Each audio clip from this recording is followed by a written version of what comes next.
Oh, I just took a shower. See? Looking pretty dapper, I guess. I don't know. uh, it kind of sucked because I was in a rush to grab a shower.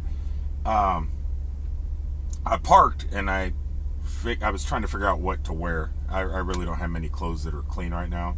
So I put on a pair of sweats, which are kind of called for. It's a little bit chilly up north here. But I was digging through my shirts, and I have a whole bunch of clean shirts. I really don't dirty those up too much, except for this one. For some reason, I wore it last week, and instead of putting it in my laundry basket, it went right back in my cupboard. I have no idea why. And I was just rushing and putting stuff in my bag, and I put this in there, and I go take a shower. I look around the collar, and it's all dirty, and then I got grease stains from when I unlock my fifth wheel. You have to reach under your trailer and pull a pin to release the trailer so it lets go of the tractor. And you sometimes you have to lean against the tires and stuff. And I totally forgot that I had. This needs to get washed. That's the bottom line. Well, real quick, I want to thank. I do this in every audio and video recording. I'll talk about that in a second. First, I want to thank my Patreon supporters, starting with the highest supporters on down. You all are the same to me. It doesn't matter. You guys are all great. You're supporting me. I couldn't ask for anything else. But the super supporters, they're going above and beyond what anybody should be doing. And I want to thank them special in any way I can, whether it's in the audio. I'm not sure what to call that yet. I'll let you guys choose, but I do an audio thing now or in video. Well, let me start by thanking Mr. Jason Ives. Went right up there, top tier, great guy. Thank you for all your support and believing in me. You believe in me more than I believe in myself, which is kind of cool because it makes me want to step up and do even more. Thank you to Chris Kitchen for upping his support yesterday. I said it before, I'll say it again. I don't know why you did that. I appreciate it because, well, let me thank the last person here. Indian Maiden. It's a troupe of young girls that record YouTube videos and do a really good job, especially their dramatic little movie. I don't know what you would call those. They're just little short movies that they do. Some of them are really great. Thank you for being an early sponsor and continuing support. You guys, because you guys do this, I was able to, let me start here.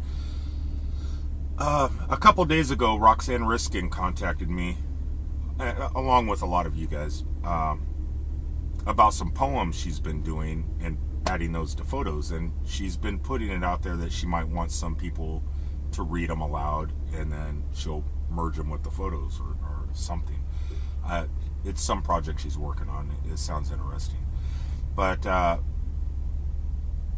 she, in one of the threads in Google Plus, she specifically called me out and wanting me to do it. So I'm trying. I'm reading poetry, reading music lyrics, stuff that I think is poetry and music, like Jim Morrison and stuff like that. And I've been browsing the internet for things like Vincent Price stuff, and even the more stuff I find amusing, like the William Shatner stuff, the Leonard Nimoy stuff, and looking for some George Takei. If George ever sees this, put something out, that we can mimic. Not that you haven't put enough out there that everybody mimics. Hey now. But what started all that was, so I figured I need to learn how to speak properly, and not with a video or anything like that, because I can talk with my hands on video. But to read and listen to my own voice, because nobody likes the sound of their own voice. At least I know I don't. So I signed up for SoundCloud just because the first time I heard of SoundCloud was Chara Kelly when she was doing her music thing she did over in Saudi Arabia, or not Saudi Arabia, in Egypt. She was in constant contact with me, and she was sending me files and stuff like that at the time. And then when she put it out to the public, she put it out via SoundCloud, I believe. And so I thought, well, let me try that. So I signed up for the free account. Never used it, didn't know what it was, didn't know what I could use it for. Well, the last couple of days I've been doing kind of it's not a verbal blog. It's not a podcast neither, because but I guess it could be considered a podcast. I'll let you guys decide, let me know what it is. But I've been doing that, and because of my supporters, I've been able to go from the free version, which limits how much uploads you're allowed to have, I think to 3 hours total, and that's it, to unlimited. So I went ahead. I don't know if it's going to go anywhere, but I signed up for the unlimited. It's a monthly fee, and it's not too bad priced. I mean, for unlimited storage, or uploads, if I'm going to actually use it.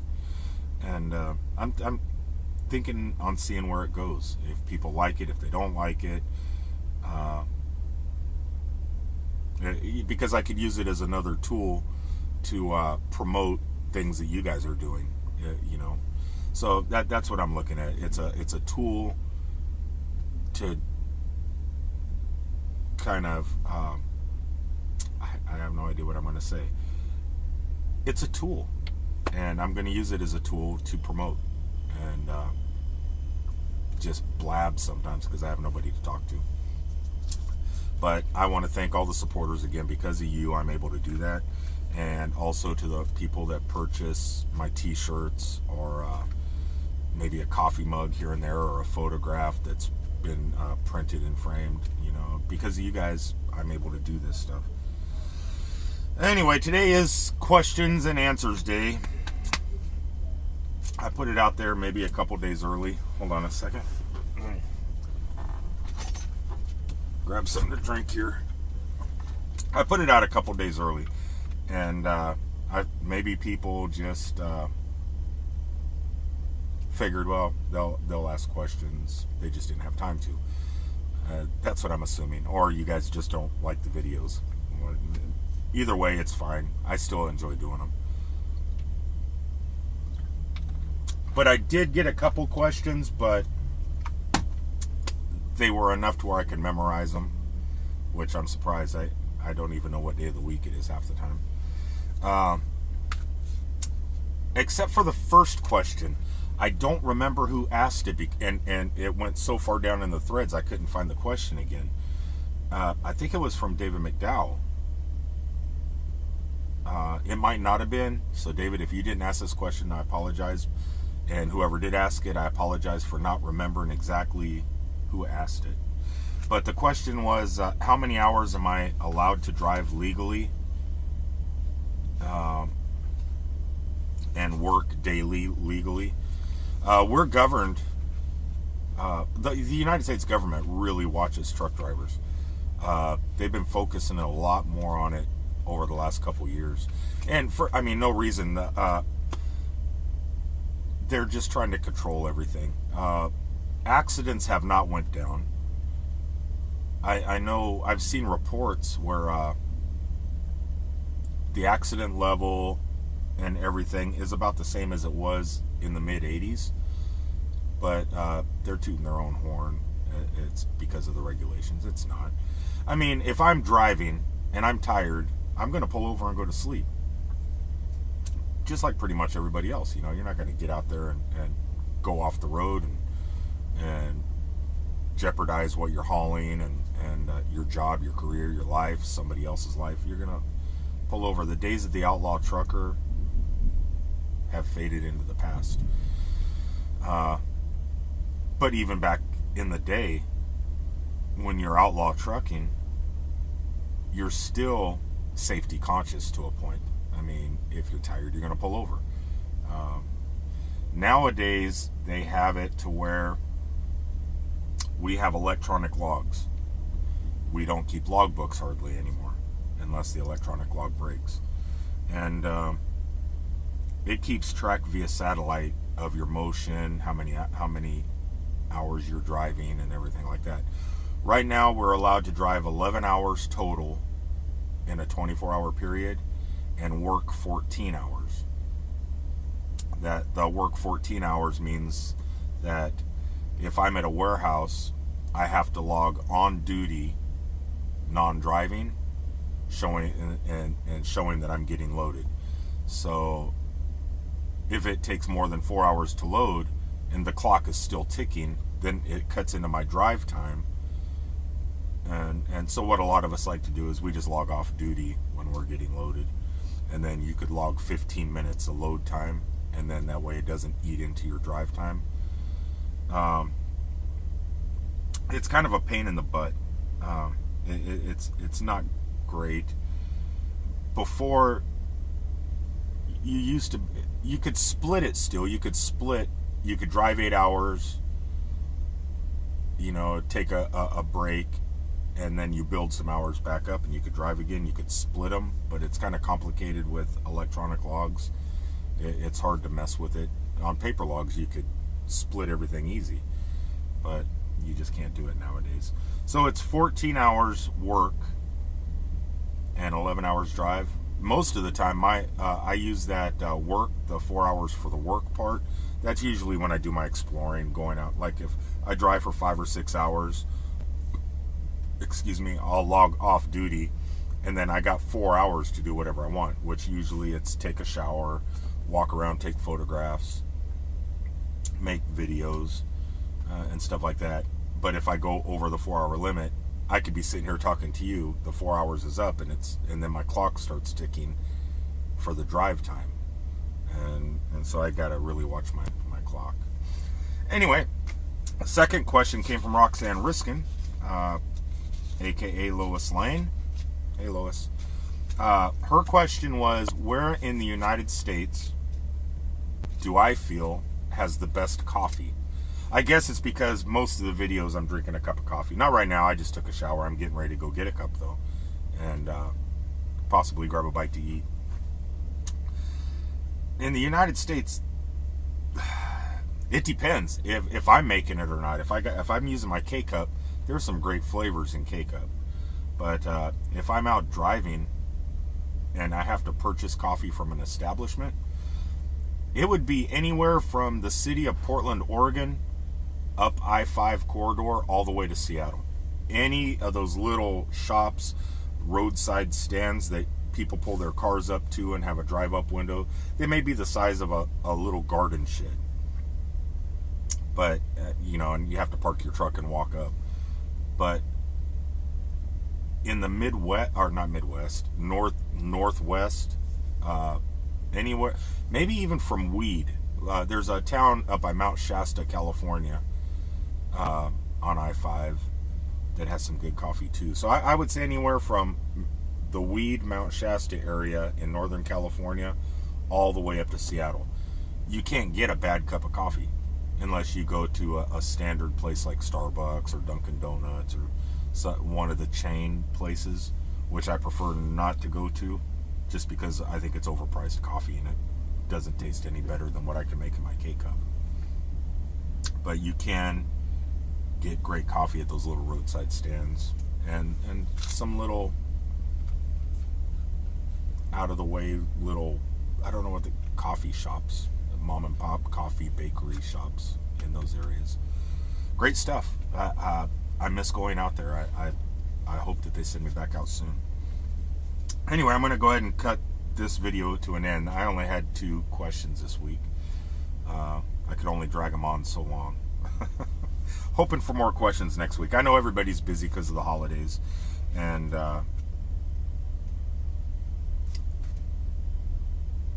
it's just going to be a slow time of year for us all. I'm assuming on Christmas Eve, Christmas Day, there's probably not going to be much internet activity neither. But that's okay, because we're all going to be busy and doing things. In fact, Christmas Eve, I know I'm not celebrating Christmas, and I've said it before, but I am going to probably go to Disney Hollywood Studios and look at the Osborne lights, and maybe go over to the castle and see what Elsa and Anna are doing with their show, and kind of get in the Christmas spirit a little bit, but without celebrating it, because I do like Christmas. It's just this year has not gone my way, so I'm celebrating Christmas after Christmas, but it doesn't mean I can't be in the spirit. So anyway, once again, I want to thank my Patreon supporters, Mr. Jason Ives, Mr. Chris Kitchen, and YouTube video group of young women, Indian Maiden. Thank you guys for your support. It's really appreciated. Everybody else, if you want to show support, go to www.glassgeek.com, and right there on the homepage, I do have a link to the Patreon. Also, while you're there, if you're on a mobile device, hit the search bar. A drop down will pop down, and I have accessories, apparel, extras, and stuff like that. In the extra section, you can check out Virginia Poltrack making some beautiful artworks. There's a link to her page there. Not only her artwork, she's also putting some of her artwork on other things like pillows. I normally check out her paintings, but I do know that she does pillows and other stuff. And the stuff that I've seen on, especially on the thumbnail for the pillow and stuff, her artwork really goes good on fabric and everything. It's pretty incredible. Jason over at Next Gen Lens, putting out really high quality for low price lenses for our Google Glass replacements. Professional packaging, professional shipping, professional. It's a small business within our community that's really trying and putting out an incredible product. So you guys should check that out. If you need any skins for your Google Glass, mobile phones, mobile devices, laptop computers, I think I've said it before, I've seen them put skins for PlayStation controllers, Xbox controllers, anything you have. I think they can skin it. Check out Decal Girl. That would be in the accessories section, or also I have a link on the homepage. And there's numerous other ones. Chara Kelly's t-shirts, stuff that I'm selling, Pixel and Print, Alex and Ryan. There's a whole bunch there. Just go and enjoy. Thank you for the viewer count. You guys are doing a great job going to the site. It's really appreciated. And I'm going to go ahead and call it a day and go grab a bite to eat and get a fresh cup of not so good coffee and head on down to Florida. Until next Friday, I'll talk to y'all later. Peace. I hate doing this. Back out the front window.